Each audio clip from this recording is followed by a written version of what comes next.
Before we start, don't forget to like and subscribe to the channel. Sejun was happy that he got the great warrior Wukka's throwing hatchet. He raised the weapon and looked at it, and came to know that it was made by that great dwarf warrior Wukka, and its center of gravity was well established. This weapon had a high destructive power, and it flies farther when thrown. The hatchet was also coated with mithril powder to keep the blades sharp. This weapon had the restrictions of level 20 or higher, along with strength and magic requirement of 15 or higher. It was a grade A weapon made by the Red Rock tribe dwarf blacksmith Wukka. The weapon had the skill of crop splitting, which helped the user to split any type of crop better, the recovery skill of level 3, which let the user call the hatchet back like Thor's hammer exactly, when the weapon was within almost 300-meter range from the user hand every 10 seconds. But suddenly Sejun stopped wondering as he saw that the warrior rabbit was captured by a corrupted tree. Sejun immediately grabbed the blade and threw it with all his might. Then the hatchet started spinning around like a Beyblade in full spin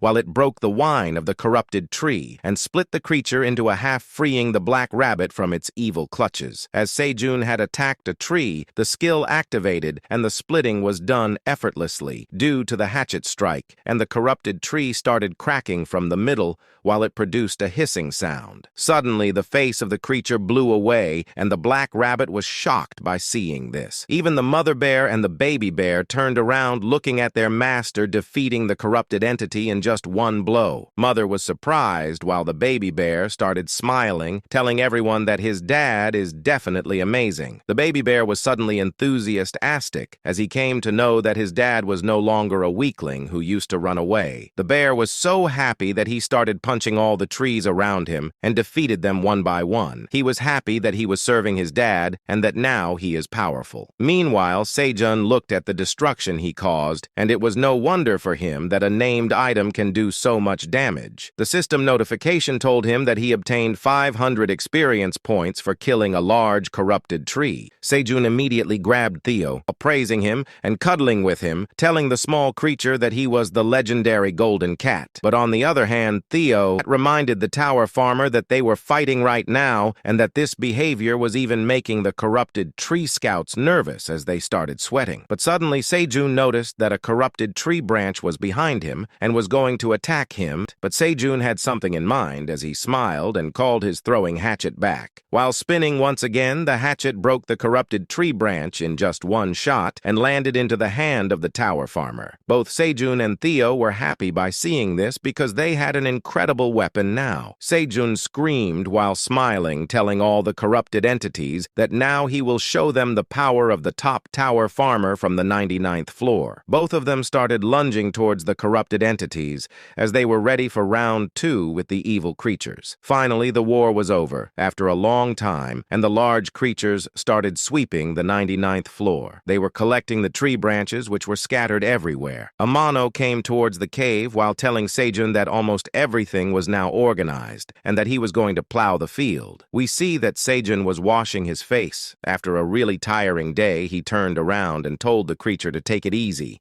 Even Sejun was really tired because he fought all day, and now his whole body was aching like crazy, but he decided to check the status window to see his progress report. He was delighted to see that he was at level 25 now, and his magic was now 1725, and agility was 13, along with strength of 180 15.6 and stamina of 16.1. His talents have increased by 2, and his stats were also risen considerably. Plus now he had 7 skills in total. It was not believable for the tower farmer that an average nerd ended up with such great stats. He tried hugging himself and patting himself back onto his shoulder while he told himself that he was doing well, and it felt like the tower farmer was ready to kiss himself. But suddenly, a notification popped up, and the tower manager told him that she wanted to do it too. For a moment, Sejun was shocked to the core by reading whatever was written. He wanted to know about what Aileen meant by that man. Sejun is so tense Sometimes the tower manager started correcting herself, telling Sejun that it was nothing and there was an error in the status window, and it was behaving weirdly. Sejun finally calmed down after hearing this, while the tower manager was happy that her excuse worked. We see that the farmer rabbits were tending to the crops inside the cave. While Theo started going towards Flame the apple tree, he waved to the small creature while telling her that he heard everything from the tower farmer. Flame also introduced herself to the wandering Theo, while he knelt down and started playing with the small thing. But as Flame was getting annoyed, she immediately threw a fireball towards the naughty cat,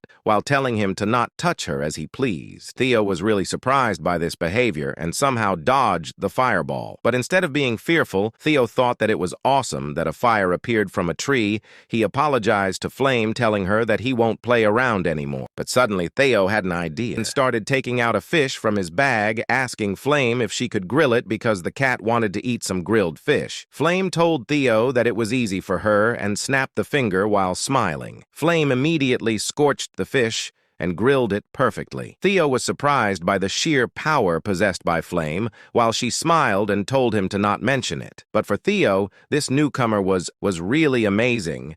He sat down and started eating the grilled fish, while Sejun came from behind telling him to not bother Flame. But Theo turned around, telling Sejun that Flame cooked him a fish which was really tasty. Sejun started complimenting the cute little creature, telling her that she was amazing hearing.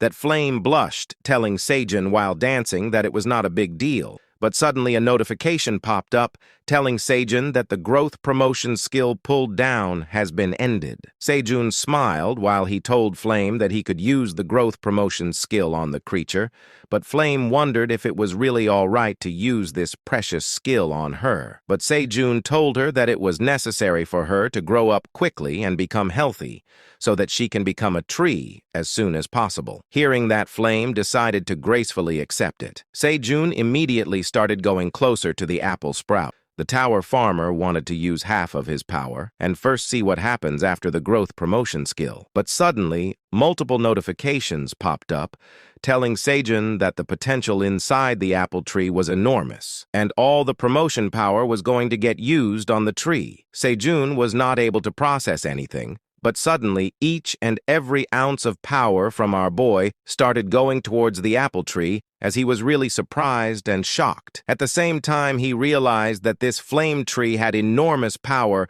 only when it grew just a little, while Flame smiled, telling her master that it felt like her body was overflowing with energy. But suddenly, Sejun fell down onto the ground while Theo and Flame were both surprised, asking him if he was all right. Flame immediately realized that this happened to Sejun because he used all his power onto the apple tree. But seeing that Flame was sad, made Sejun immediately told her that she had nothing to do with him, and it happened because of fatigue from fighting the corrupted entities earlier. By hearing that, Flame started smiling, telling that if this was the problem, then she was going to suck some fatigue out of him. Sejun was not able to understand about what the little creature was saying, but suddenly a white flame started appearing all around her, and the apple tree sprout, it started going towards Sejun, and touched his body as the flame started covering him. Sejun felt a sense of relief, and he was not able to believe that all the fatigue was going away from him, while Theo thought that Sejun was on fire instead. Multiple notifications popped up, telling Sejun that Flame used a flame of purification onto our boy, which will improve his body condition for 3 hours and burn away any type of impurities inside him. Sejun started praising the little creature while she was glad that she helped her master. Our boy immediately asked her if she had any other abilities, and Flame told her that she had the flame of purification that she used right now, along with an ability called the Flame of Friendship, which allowed her friends to also control fire for a short period of time or enhance its power accordingly. Sejun was shocked to know that even he would be able to use all the abilities that Flame had for a short period of time, because it would really be useful when he will fight with the corrupted trees again. But Theo was really getting annoyed because Sejun was not giving attention to him. Even the cat had something important to say to the chairman. He immediately started telling Sejun that the old man found out that whatever Theo was telling him about Sejun being on the 40th floor was a complete lie. At first, Sejun was not able to process what Theo said, but as the processing was complete, Sejun was shocked to the core, not able to understand what he should do now. Sejun was literally shocked to know that the most strongest hunter in the world knows about him. He couldn't believe that Theo befriended someone like that without a real problem. Even he also found out that Sejun is not from the 4th floor, which was a real problem, but Theo was confident that he told the chairman to not worry at all, because according to the contract that they signed, the story that Theo told them was a secret, and it was known only to the 3 of them, and they cannot reveal it. Sejun realized that Dongshik was the student of the old man, or Han Taijun. He started to wonder that if his family was in protection of the strongest hunter in the world right now, then he had nothing to worry about, and it would be beneficial for Sejun himself if the old man and Dongshik were indebted to him, because then he can also ask for crop sponsorship from them. Sejun suddenly gets a thunderbolt inside his head when he realized that even when it was a fluke, selling the sun pumpkin sweet potato to the old man was really a good bet, and Theo unconsciously did something really important. But suddenly, Theo looked at Sejun, asking him for a favor. Sejun wondered about what this question was, and Theo asked Sejun if he remembered the reason about why Theo became a wandering merchant in the first place. Sejun remembered that Theo lost his girlfriend to the black cat named Oren, and hearing this response, Theo was angry all of a sudden while he told Sejun in a bold voice that he saw Oren in the merchant area, and added to that even he has now become a wandering merchant too. Even Oren was getting fooled by the goblin Scarum, who blamed Theo for reporting him to the Merchant Association, which was making him appear with a bad looking. Everything was happening all over again, just like how Theo was carrying useless item from outside the tower because of Scarum, and thought of coming to the 99th floor to give it to the Minotaur King,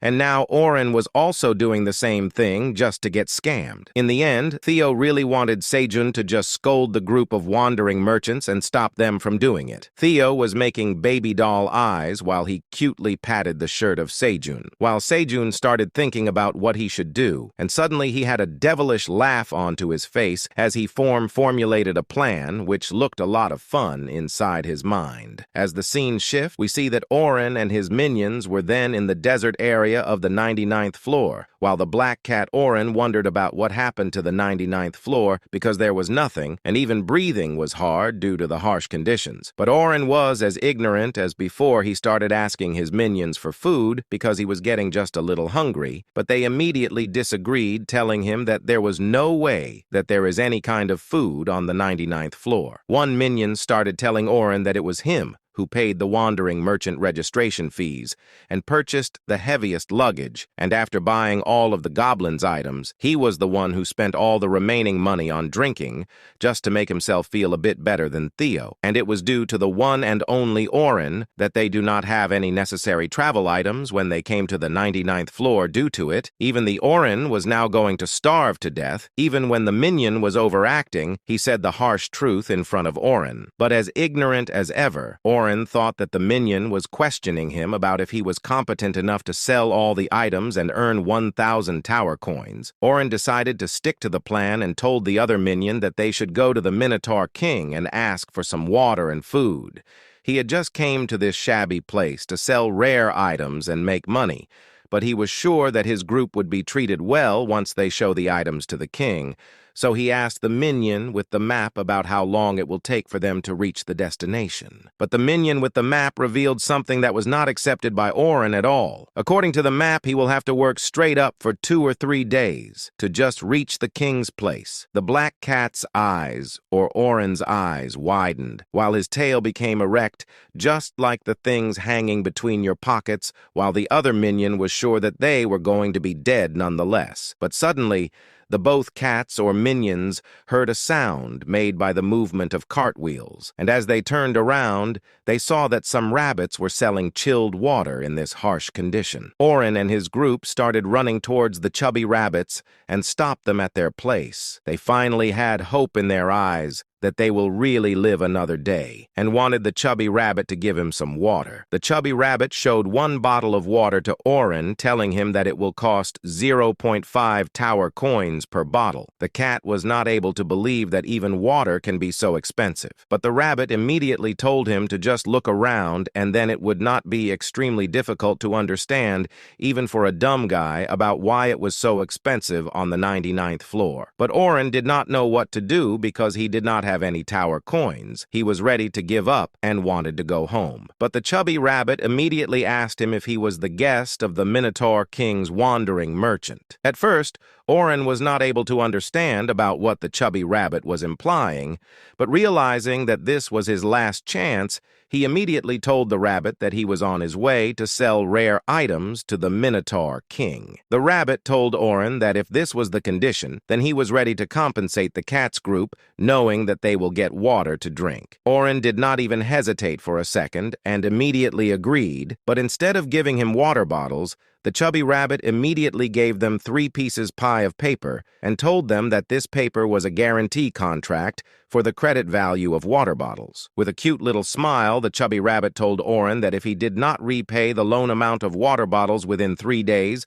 then he will have to repay it with 10 times the actual amount. Oren snapped and blamed the rabbit for being a real fraud after hearing this condition because this contract was really ridiculous, but the chubby rabbit told them that they can leave the water as it is and go. But the contract was final, and if they wanted to make a living, then the price must be high because people always run away after buying items at credit. But the chubby rabbit told Oren that there was another way to pay for them, and that was by their own bodies. Hearing this cliched dialogue, the cat immediately started signing the contract, telling the chubby rabbit that he will pay the original amount within 3 days after he sells the items to the Minotaur King. Both Oren and his minions started taking water bottles one by one from the cart. They started filling up their bags and brought all the water which was in the inventory. They immediately started drinking while they got away, telling the rabbits that they will get the money in 3 days. But both the rabbits had a devilish cute laugh while one of them ate a carrot and sarcastically told Oren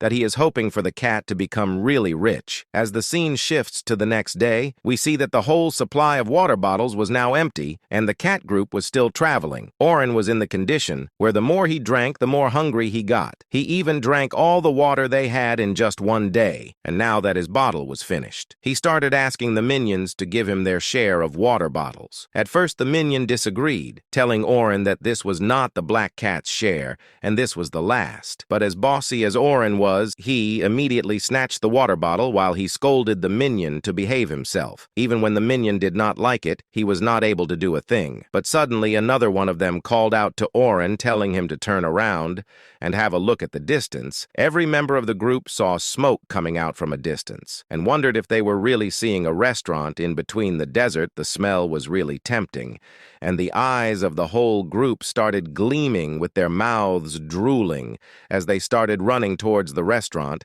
As they reached the place, they saw a wooden structure, and some rabbits announced that this place was called the Rabbit House, the one and only restaurant on the 99th floor, and they serve grilled fish to the customers, which was really the favorite of Oren and the cats. 2 female rabbits immediately welcomed their new customers, and Oren demanded some grilled fish in a bossy tone. But this time we see that it was the scythe rabbit who told Oren that each fish would cost him 1 tower coin. Before Oren can even say that this was expensive, the rabbit started telling them that there were no lakes or seas around the desert, so it was really hard for them to find some fish. Even this rabbit told them to write a credit contract, and the conditions were the same as before. Even the offer of using the body was still available. But Oren immediately signed the contract and ordered 10 grilled fish for him and his men. The scythe rabbit immediately started cooking multiple fish, and it started looking delicious as it got roasted. And the mouths of the cats were now drooling with saliva. The group immediately started gobbling the food and ordered more of it. The rabbits started cooking pieces of meat and seafood, which is looking so tasty. Finally, the eating was over, and all three cats were now lied down. The group ate so much that now they're feeling like they would throw up. Even when Oren knew that he had to go and sell something to the Minotaur King, he was not able to get up. Even his minions asked him if they can just take a break because they were so sleepy. Oren decided that it would do them no harm to just sleep for 1 hour, right? But as soon as they closed their eyes, they immediately started snoring. The scythe rabbit also gave off a devilish but cute smile. As the scene shifts, it was the next day, and bright light started piercing through the closed eyes of the black cat. Oren yawned while he opened his eyes and listened to the minion who was blabbering something. He immediately told Oren that they were now in a really big trouble. As soon as Oren opened his eyes, he saw a Minotaur warriors, and it was as if his soul has now left his body. But the warrior just asked them if they were the ones who came to visit the Minotaur King. The presence of so many big monsters was so terrifying for the black cat, or Oren, that he started crying while telling them that he was a wandering merchant. Along with his group, he showed them the badge and begged them to not harm the group. But suddenly, one warrior came up and told the group to follow him to get to where the king was. Oren was shocked at first when he realized that the warriors were there to guide them. But as they reached the place, Oren and his group were shocked to see the actual place the Minotaur King was sitting on his throne near the waypoint. While he asked the cats if they were the ones who came looking for him, his aura was so intimidating that the once ignorant black cat was not able to say anything, but he still told the Minotaur King that he had come from a faraway place to sell a really rare item to him. Oren tried to intrigue the king by telling him that these were the things from outside the tower, but suddenly the king told the cats that he needed to check in with an expert from the outside world to see if the item that they were selling was truly rare. As the king turned around, we see familiar footsteps coming in the direction of the cats. The Minotaur King addressed him as Black Dragon, and we see that in front of the cats was none other than our boy Seijin. And with that, this chapter comes to an end.